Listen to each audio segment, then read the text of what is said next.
As if real life wasn't creepy enough during the pandemic, this new show's reminding us of everything we hated about the virus, and people think it came a little too soon. In this England, we're getting a super close look at the ex-British Prime Minister's controversial COVID policies. In today's video, we're looking at the freaky performance from the main character, plus everything else you need to know about the show. First up, we're looking at the protagonist. The reason the series is getting so many mixed reviews is that people think it's a little too real. The docuseries focused on Boris Johnson and his role as Prime Minister during the COVID-19 pandemic. Some of the major events covered are the start of the pandemic, Johnson's hospital admission with the virus, and his son's birth after it. The reviews have so far been pretty mixed, ranging from mesmerizing to TV at its most triggering. The storyline and plots have been dragged too, with people saying it moves way too fast and doesn't have a specific enough focus when it comes to portraying the events that actually happened. After all, the pandemic was a 2-year horror story that people are still reeling from, and the show sometimes makes it seem like less than it was. But one thing people can definitely agree on is that it's insanely realistic.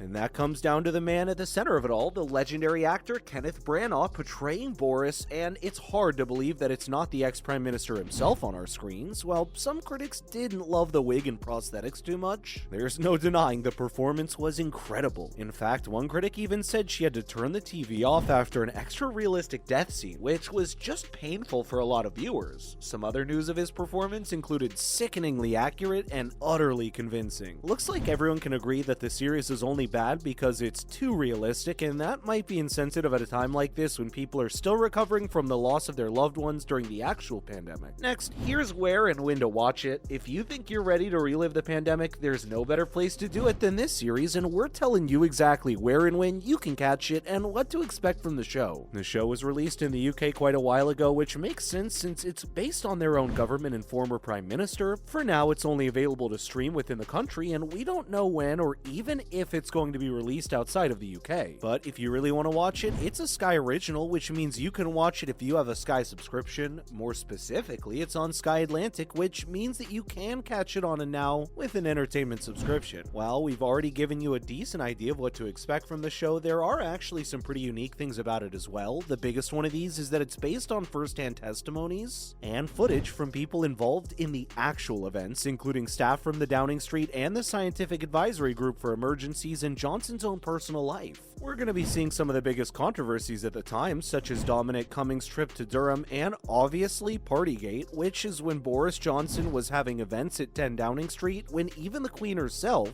was mourning the death of Prince Philip alone. The director, Michael Winterbottom, has been working on the script since June 2020, so he's been seen at all the events in real time with the rest of the world, and it's easy to tell in the show. Now, let's move on to some set info. The trailer for the show went viral almost immediately, and once people were done reacting, all they wanted to do was what was happening on the set of that show. After all, Branagh looks so much like Johnson that it's almost creepy, and the story is equally parts realistic and terrifying, which might also be the best way to define the pandemic itself. So now let's take a look at what happened behind the scenes of the series. The show's not actually filmed at Downing Street. Even though it looks like a pretty accurate location, it was filmed at Walterton Hall, an ancestral estate owned by Peter Shepard and Keith Day, who transformed the place into nothing short of government buildings. According to Shepard, it didn't take too much effort to make it happen. All they had to do was put down a couple of carpets and paint some walls, and suddenly the cast looked like they were in London. The show was filmed at the very peak of the pandemic, and Shepard had to host around 50 members of the cast and crew on his own estate. The process, described as a bit odd, ended with a socially distanced drink with all the members of the team. In fact, the setup was so flawless that one of the extras found it a huge benefit to his future job. Nathaniel Taylor, who went on to work for a Conservative member of Parliament, actually said the set was so accurate that he figured out his way around 10 Downing Street before he even got to London. Coming up, we've got some cast details. The cast for the show is pretty spectacular, and it wasn't an easy task getting them all together. One of the assistant directors on the show, Aaron Large, has accurate casting down to the background actors. Their main goal was to find exact or near perfect lookalikes for Downing Street workers, such as Michael Gove. They also had to find 3 different newborn babies who looked exactly like Boris's baby, and according to Aaron, it's not that easy to find that blonde mane on a newborn. But naturally, they couldn't find exact lookalikes for everyone. Shri Patel, who plays the ex-chancellor of the Exchequer, Rishi Sunak, might be a great replacement for the real deal, but he's actually a lot taller than the actual person she's portraying. But obviously, The spotlight comes back to Branagh, whose performance is being raved about for its accuracy, down to the mannerisms and gait of the former Prime Minister. Aaron went on to say that watch him work with the most exceptional part of the show. He's also a well-known method actor, and the assistant director said she was one of the only people to meet Kenneth as himself. Apparently, he got into character the second he had his costume and makeup on, which isn't too hard when you look so accurate with those prosthetics. One of their favorites on set was definitely Ophelia Lovibond,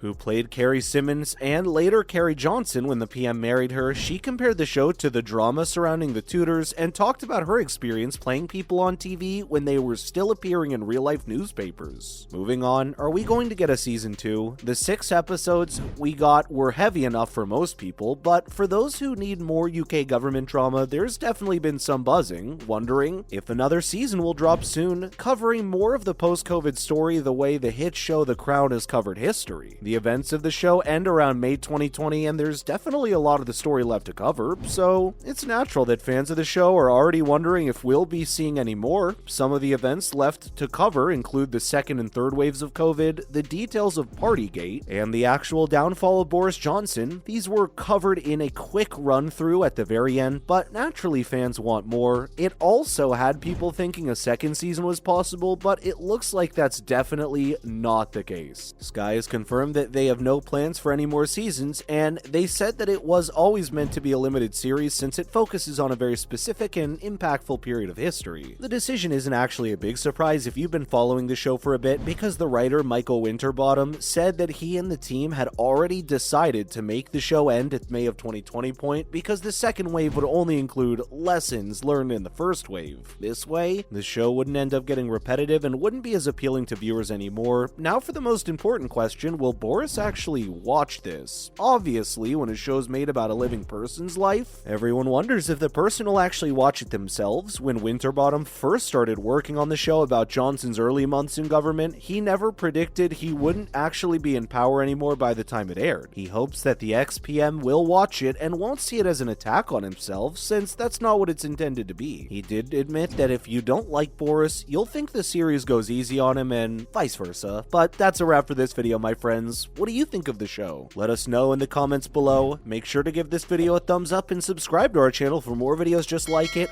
Thank you so much for watching. We'll see you in the next one.